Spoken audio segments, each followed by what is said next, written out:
Dans sa forme actuelle, la All-Bamileke Convention est vouée à l'échec. Ce n'est qu'une question de temps. Le problème n'est pas l'idée de réunir les Bamileke. Au contraire, l'idée pourrait être extraordinairement puissante. Le problème est beaucoup plus profond. Une organisation qui ne sait pas précisément pourquoi elle existe finit inévitablement par confondre activité, agitation et progrès. Organiser des conventions, inviter des personnalités, remplir une salle, boire, manger, exposer le end-up, prendre des photos, publier des vidéos, faire venir des guest stars, faire des farotages, un geste que je continue de qualifier de puant et primitif et que les Africains doivent cesser, prononcer de grands discours et générer de l'enthousiasme, ne signifie absolument pas qu'une organisation avance. Une organisation ne se mesure pas au bruit qu'elle produit, elle se mesure aux résultats qu'elle accumule. Avant de créer une organisation, qu'elle soit culturelle, économique, communautaire, professionnelle, politique ou autre, il faut répondre à une question élémentaire. Pourquoi existons-nous? Cette question doit précéder toutes les autres, parce que l'objectif détermine ensuite tout le fonctionnement de l'organisation. Il détermine les personnes que l'on recrute, les partenaires que l'on choisit, les personnalités que l'on invite, les sujets abordés lors des conventions, les projets financés. Il détermine la manière dont l'argent est collecté et investi, détermine les critères permettant d'évaluer les dirigeants. Il détermine même, lorsque les intérêts de la communauté l'exigent, les positions publiques que l'organisation doit être capable de défendre. Une organisation sérieuse ne doit pas nécessairement appartenir à un parti politique, mais prétendre qu'une grande organisation communautaire doit être totalement apolitique, indépendamment des enjeux qui affectent directement les personnes qu'elle prétend représenter, est à mes yeux une profonde erreur stratégique.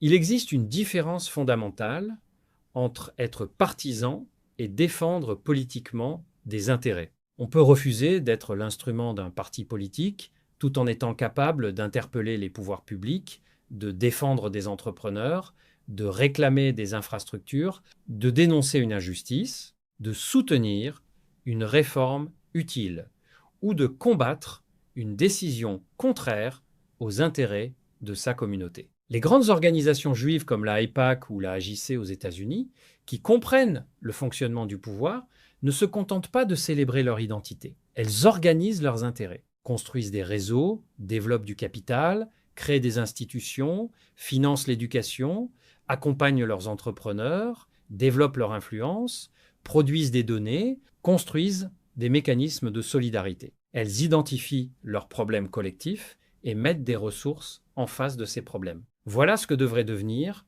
une organisation qui ambitionne de rassembler une communauté aussi importante. Maintenant, parlons du véritable problème. Nous avons agrandi la tontine au lieu de construire une institution. La question mérite d'être posée sans détour. Que faisons-nous réellement de notre puissance collective? La All-Bamileke Convention devrait être une machine à transformer le capital social en puissance collective. La communauté Bamileke dispose de quelque chose d'extrêmement précieux, un immense capital social. Nous avons des entrepreneurs, des commerçants, médecins, des ingénieurs, des universitaires, des cadres, des financiers, des artisans, des agriculteurs, des membres de la diaspora, des jeunes extrêmement talentueux, des réseaux économiques déjà existants, des tontines capables de mobiliser de l'argent, des compétences dispersées dans plusieurs pays. Imaginez maintenant que toute cette énergie soit organisée autour d'objectifs précis pendant 10 ou 20 ans. Voilà la question que la All-Bamileke Convention devrait poser. Que voulons-nous avoir construit collectivement en 2030? En 2035? En 2040? Pas seulement. Combien de personnes étaient présentes à notre dernière convention, mais plutôt combien d'entreprises avons-nous financées? Combien d'emplois avons-nous contribué à créer? Combien d'étudiants avons-nous accompagnés? Combien de membres ont bénéficié d'un programme de santé ou d'urgence? Combien d'investissements avons-nous mobilisés? Combien de partenariats économiques avons-nous conclus? Combien de professionnels de la diaspora avons-nous reconnectés au Cameroun et à l'Afrique? Combien d'entrepreneurs Bamileke avons-nous aidés à accéder aux marchés internationaux? Combien de projets d'infrastructures avons-nous soutenus? Quel patrimoine financier collectif avons-nous constitué? Après plus de 2 ans, où est le bilan? C'est ici que commence la responsabilité. Après plus de 2 ans d'existence, il est légitime de demander quels étaient les objectifs initiaux de la Olbamilek Convention. Quels objectifs ont été atteints? Quels projets concrets ont été réalisés? Quels projets ont échoué? Combien d'argent a été collecté? Combien a été dépensé? Combien reste-t-il? Quel est le véritable capital disponible de l'organisation? Quels investissements ont été réalisés? Quels sont les indicateurs de performance? Quel est l'objectif financier de la prochaine convention? Ce ne sont pas des questions hostiles, ce sont exactement les questions qu'une organisation sérieuse devrait souhaiter entendre. Une convention annuelle ne devrait pas simplement être une fête. Elle devrait également être une assemblée de reddition des comptes. Chaque année, les dirigeants devraient pouvoir monter sur scène et dire « L'année dernière, nous nous étions engagés à atteindre plusieurs objectifs précis. Voici ce qui a été réalisé, voici ce qui n'a pas été réalisé. Voici pourquoi.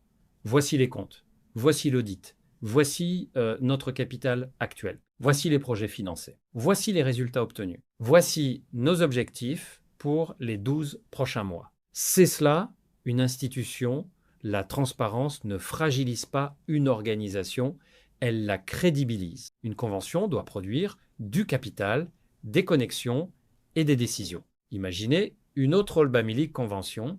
Pendant 3 jours, des centaines ou des milliers de personnes se réunissent. Mais chaque journée poursuit un objectif. Un forum des entrepreneurs, un sommet des investisseurs. Un programme di mentorat, un espace de recrutement. Une rencontre entre petites et moyennes entreprises et grandes entreprises. Une plateforme permettant aux entrepreneurs de présenter leurs projets devant des investisseurs. Un fonds d'investissement communautaire structuré juridiquement et géré professionnellement. Des bourses pour les étudiants, un réseau international de professionnels, une base de données des compétences de la diaspora, un programme d'accompagnement des entreprises, des partenariats avec des universités, des discussions avec des banques, des rencontres avec des gouvernements et des institutions lorsque cela sert les objectifs définis. La soirée de gala peut exister, la musique peut exister, la célébration culturelle peut exister.